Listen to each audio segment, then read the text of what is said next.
ಮಾಡೋದು ಹಾಲಿನ ಕೆನೆಯಿಂದಾನಾ ಅಥವಾ ಮೊಸರಿನ ಕೆನೆಯಿಂದಾನಾ?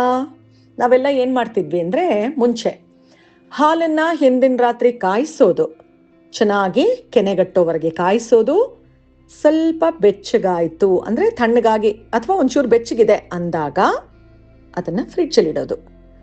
ಫ್ರಿಡ್ಜಲ್ಲಿಟ್ಟು ಮಾರನೇ ದಿನ ಬೆಳಗ್ಗೆ ತೆಗೆದಾಗ ಆ ಹಾಲಿನ ಮೇಲೆ ಕಟ್ಟಿರುತ್ತಲ್ಲ ಕೆನೆ, ಎಷ್ಟು ಚೆನ್ನಾಗಿ ಎಷ್ಟು ದಪ್ಪ ಕೆನೆ ಬಂದಿರುತ್ತೆ.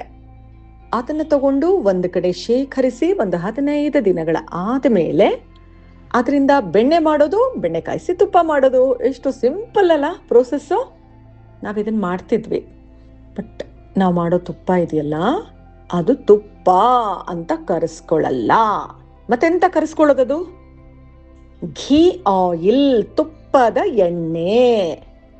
ಅಯ್ಯ, ಅದೇನದು ಹೊಸ ಹೆಸರು, ತುಪ್ಪದ ಎಣ್ಣೆ ಅಂತ ನಾವಿಲ್ಲಿ ತನಕ ಕೇಳೇ ಇಲ್ಲ. ಖಂಡಿತ ಅದು ತುಪ್ಪದ ಎಣ್ಣೆನೆ. ನಿಜವಾಗ್ಲೂ ತುಪ್ಪ ಆಗಬೇಕಾದ್ರೆ ಅದರಲ್ಲಿ ಇರಬೇಕಾಗಿರೋ ಒಂದು ಐಟಮ್ ಮಿಸ್ ಆಗಿದೆ. ಏನಪ್ಪಾ ಅದು? ಹಾಲಿನ ಕೆನೆಯಲ್ಲಿ ಪ್ರೋಬಯೋಟಿಕ್ಸ್ ಇರಲ್ಲ.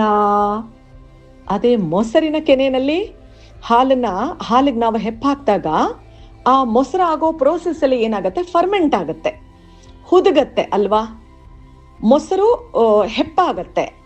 ಈ ರೀತಿ ಹೆಪ್ಪಾದಾಗ ಮೊಸರಿನಲ್ಲಿ ಬೇಕಾದಷ್ಟು ಸೂಕ್ಷ್ಮಾಣು ಜೀವಿಗಳು ಉತ್ಪತ್ತಿ ಆಗಿರತ್ತೆ. ಆ ಸೂಕ್ಷ್ಮಾಣು ಜೀವಿಗಳು ಬ್ಯಾಕ್ಟೀರಿಯಾ, ಕೆಟ್ಟ ಬ್ಯಾಕ್ಟೀರಿಯಾ ಅಲ್ಲ, ನಮಗೆ ರೋಗ ತರಿಸ್ಬಿಡುವಂಥ ವೈರಸ್ಸು ಅದಲ್ಲ. ನಾವು ತಿಂದ ಆಹಾರನ ಚೆನ್ನಾಗಿ ಅರಗಿಸುವಂತಹ ಬ್ಯಾಕ್ಟೀರಿಯಾಗಳು. ದೇಹದಲ್ಲಿ ಇಂಥ ಬ್ಯಾಕ್ಟೀರಿಯಾ ಇಲ್ಲ ಅಂದ್ರೆ ಈ ಪ್ರೋಬಯೋಟಿಕ್ಸ್ ಇಲ್ಲ ಅಂದ್ರೆ ಖಂಡಿತ ವಾಂತಿ ಭೇದಿ ಎಲ್ಲ ಸಿಕ್ಕಾಪಟ್ಟೆ ಗ್ಯಾರಂಟಿ. ಸೊ ಈ ಪ್ರೋಬಯೋಟಿಕ್ ನಮಗೆ ಕಮ್ಮಿ ಆದಾಗ ದೇಹದಲ್ಲಿ ಎಲ್ಲ ಥರ ರೋಗಗಳು ಬರುತ್ತೆ. ಜೀರ್ಣಕ್ರಿಯೆ ಸರಿ ಆಗ್ಲಿಲ್ಲ ಅಂದ್ರೆ ಗೊತ್ತಲ್ಲ, ಹೊಟ್ಟೆ ಉಬ್ಬರಿಸ್ಕೊಳ್ಳೋದು, ಹುಳಿ ತೇಗು, ಮೋಷನ್ ಹೋಗದೆ ಇರೋದು ಅಥವಾ ಸಿಕ್ಕಾಪಟ್ಟೆ ಮೋಷನ್ ಆಗೋದು, ಮಕ್ಕದೆಲ್ಲ 5 ಪೈಸೆ ಕಳೆನೇ ಇಲ್ಲದೆ ಇರೋದು. ಹೀಗೆ ಹೊಟ್ಟೆ ಚೆನ್ನಾಗಿಲ್ಲ ಅಂದ್ರೆ ಮನುಷ್ಯ ಚೆನ್ನಾಗಿರಲ್ಲ, ಅದು ನಿಮಗೂ ಗೊತ್ತು. ಸೊ ಈ ರೀತಿ ಹೊಟ್ಟೆ ಚೆನ್ನಾಗಿರ್ಬೇಕಾದ್ರೆ ಆ ಸೂಕ್ಷ್ಮಾಣು ಜೀವಿಗಳು ಏನಿದೆ ಅವು ಮೊಸರಿನಲ್ಲಿ ಜಾಸ್ತಿ ಇರುತ್ತೆ.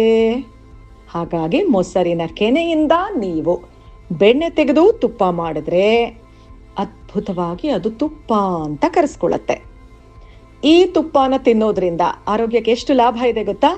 ಜೀರ್ಣಕ್ರಿಯೆ ಜಾಸ್ತಿ ಆಗತ್ತೆ. ಜೊತೆಗೆ ನಾವು ತಿಂದ ಆಹಾರದಲ್ಲಿ ಪೋಷಕಾಂಶಗಳಿರುತ್ತಲ್ಲ, ಆ ಪೋಷಕಾಂಶಗಳು ಅಷ್ಟು ನಮ್ಮ ದೇಹ ಹೀರಿಕೊಳ್ಳೋದಕ್ಕೆ ಸಹಾಯ ಮಾಡುತ್ತೆ. ನಮ್ಮ ಹೆಲ್ತ್ ಚೆನ್ನಾಗಿರುತ್ತೆ. ದೇಹದ ಹೆಲ್ತ್ ಚೆನ್ನಾಗಿದ್ದ ಹಾಗೆ ಮನಸ್ಸಿನ ಹೆಲ್ತ್ ಕೂಡ ಚೆನ್ನಾಗತ್ತೆ.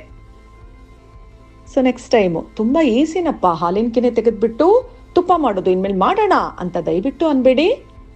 ಅದೇ ಹಾಲನ್ನ ಹೆಪ್ಪಾಕಿ ಕೆನೆ ಸಮೇತ ಹೆಪ್ಪಾದಂಥ ಮೊಸರಿನಿಂದ ಕೆನೆನ ತೆಗೆದು ಅದರಿಂದ ಬೆಣ್ಣೆ ಮಾಡಿ ತುಪ್ಪ ಕಾಯಿಸಿ. ಓಕೆ.